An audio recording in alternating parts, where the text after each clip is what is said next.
Assalamualaikum warahmatullahi wabarakatuh. Selamat datang di kisah inspirasi kehidupan. Kali ini akan disajikan kisah inspiratif yang faktanya pun sudah terjadi dan semoga menjadi penguat hati Anda.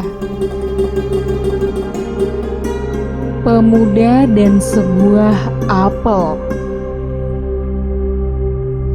Dikisahkan beberapa abad lalu di masa akhir era Tabi'in, hidup seorang pemuda dari kalangan biasa namun soleh luar biasa. Suatu hari, pemuda yang dikisahkan bernama Sabit bin Zuto itu sedang berjalan di pinggir kota Kufah, Irak. Terdapat sungai yang jernih dan menyejukkan di sana. Tiba-tiba, sebuah apel segar tampak hanyut di sungai itu. Dalam kondisi yang lapar, Sabit pun memungut apel tersebut. Rezeki yang datang tiba-tiba, sebuah apel datang tanpa diduga di saat yang tepat. Tanpa pikir panjang, ia pun memakannya, mengisi perutnya yang keroncongan. Baru segigit menikmati apel merah nan manis itu, Sabit tersentak. Milik siapa apel ini? Bisiknya dalam hati. Meski menemukannya di jalanan, Sabit merasa bersalah memakan apel tanpa izin empunya. Bagaimanapun juga, pikir Sabit, buah apel dihasilkan sebuah pohon yang ditanam seseorang. Bagaimana bisa aku memakan sesuatu yang bukan milikku? Kata Sabit menyesal. Ia pun kemudian menyusuri sungai. Dari manakah aliran air membawa apel segar itu? Sabit berpikir akan bertemu dengan pemilik buah dan meminta kerelaannya atas apel yang sudah digigitnya itu. Cukup jauh, Sabit menyusuri aliran sungai hingga ia melihat sebuah kebun apel. Beberapa pohon apel tumbuh subur di samping sungai. Rantingnya menjalar dekat sungai. Tak mengherankan jika buahnya seringkali jatuh ke sungai dan hanyut terbawa arus air. Sabit pun segera mencari pemilik kebun. Ia mendapati seseorang tengah menjaga kebun apel tersebut. Sabit menghampirinya, seraya berkata, "Wahai hamba Allah, apakah apel ini berjenis sama dengan apel di kebun ini? Saya sudah menggigit apel ini. Apa kau memaafkan saya?" Kata Sabit sembari menunjukkan apel yang telah dimakan segigit itu. Namun, penjaga kebun itu menjawab, "Saya bukan pemilik kebun apel ini. Bagaimana saya dapat memaafkanmu? Sementara saya bukan pemiliknya. Pemilik kebunlah yang berhak memaafkanmu." Lalu, penjaga kebun itu pun berkata, "Rumahnya cukup jauh, sekitar 5 mil dari sini." Walau harus menempuh jarak sekitar 8 km, Sabit pun tak putus asa untuk mencari keberadaan pemilik apel. Akhirnya, ia sampai di sebuah rumah dengan perasaan gelisah. Apakah si pemilik kebun akan memaafkannya? Sabit merasa takut sang pemilik tak meridhoi apel yang telah jatuh ke sungai digigit olehnya. Mengetuk pintu, Sabit mengucapkan salam. Seorang pria tua, si pemilik kebun apel, membuka pintu. "Wahai hamba Allah, saya datang ke sini karena saya telah menemukan sebuah apel dari kebun Anda di sungai. Kemudian saya memakannya. Saya datang untuk meminta kerelaan Anda atas apel ini. Apakah Anda meridhoinya?" "Saya telah menggigitnya, dan ini yang tersisa," ujar Sabit memegang apel yang digigitnya. Agak lama pemilik kebun apel itu terdiam. Mendengar ucapan Sabit, lalu Sabit pun tersentak ketika sang tuan rumah berkata, "Tidak, saya tidak merelakanmu, nak." Penasaran dengan pemilik kebun apel yang mempermasalahkan satu butir apel, Sabit menanyakan, apa yang harus ia lakukan agar tindakannya itu dimaafkan.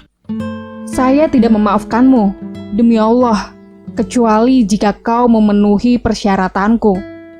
Pria tua itu menjawab. Persyaratan apa itu? Tanya Syabit harap-harap cemas.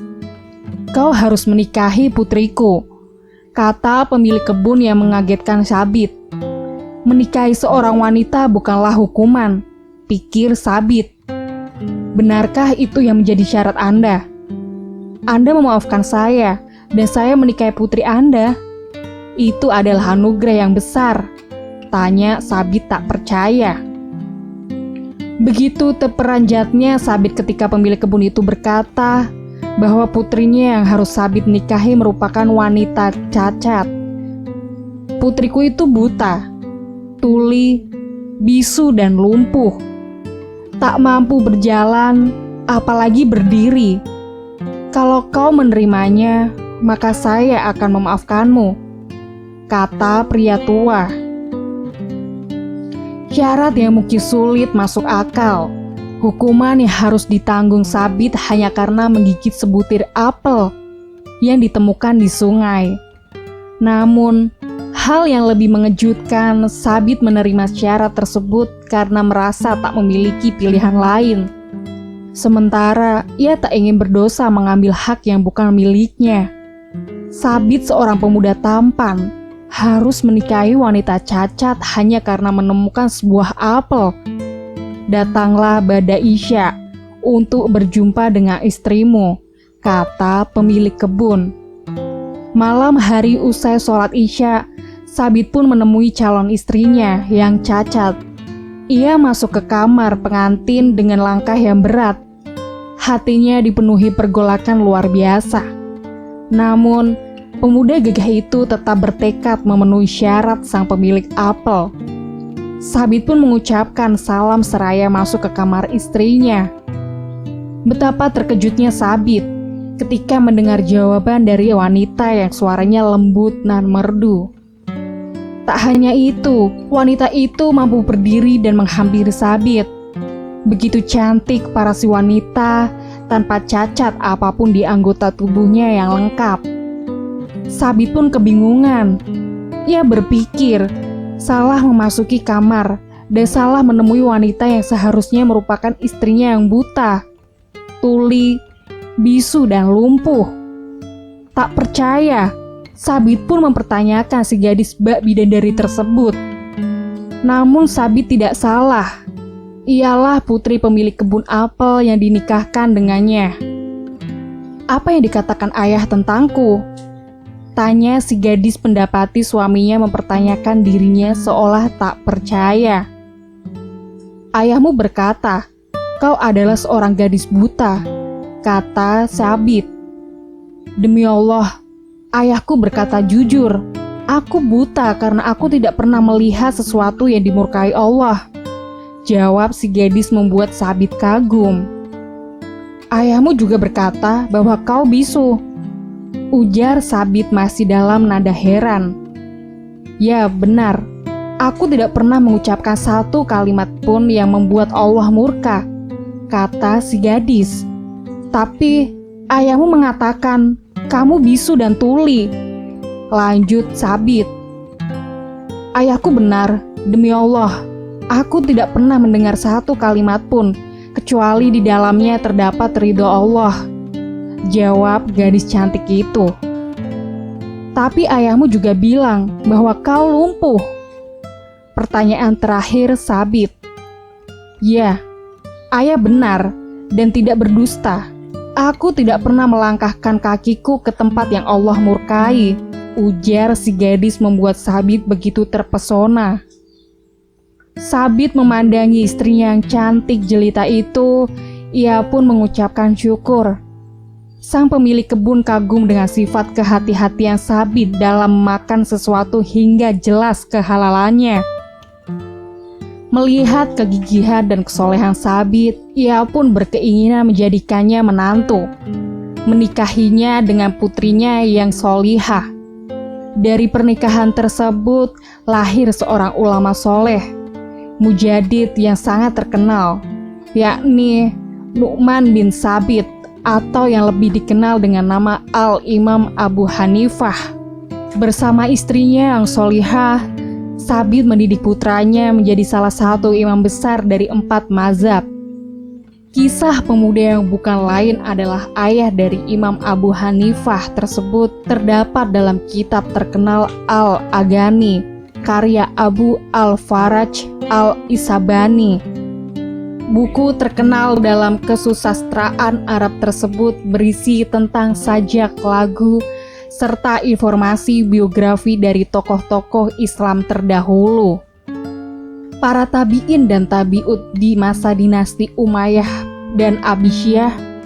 Sebagaimana diketahui, Abu Hanifah merupakan ulama cerdas, ahli fikih dan ahli ra'yi, pelopor mazhab Hanafi. Beliau lahir di Kufah, ibu kota dinasti Umayyah, pada 80 Hijriah atau 699 Masehi. Kitabnya yang terkenal yakni Kitabul Athar dan Fiqh Al-Akbar, yang hingga kini menjadi rujukan hukum fikih bagi para pengikut mazhab Hanafi di seluruh dunia.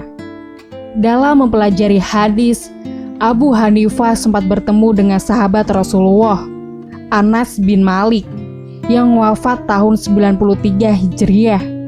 Di masa remajanya, Abu Hanifah menghabiskan waktu untuk mempelajari hadis Rasulullah.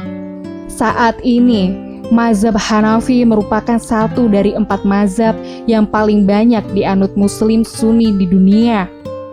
Mazhab tersebut juga menjadi dasar kekhalifahan masa dinasti Abbasiyah dan Turki Utsmani, serta dianut oleh Kekaisaran Mughal di India. Di era sekarang, mazhab Hanafi banyak digunakan Muslim di beberapa negara Timur Tengah dan Asia Selatan, seperti Turki, Afghanistan, India, Pakistan, Bangladesh, serta di Suriah, Lebanon, Turki, Iran, Irak, dan Palestina. Kisahnya pun berakhir sampai di sini. Semoga menginspirasi dan sampai jumpa di kisah-kisah inspiratif lainnya.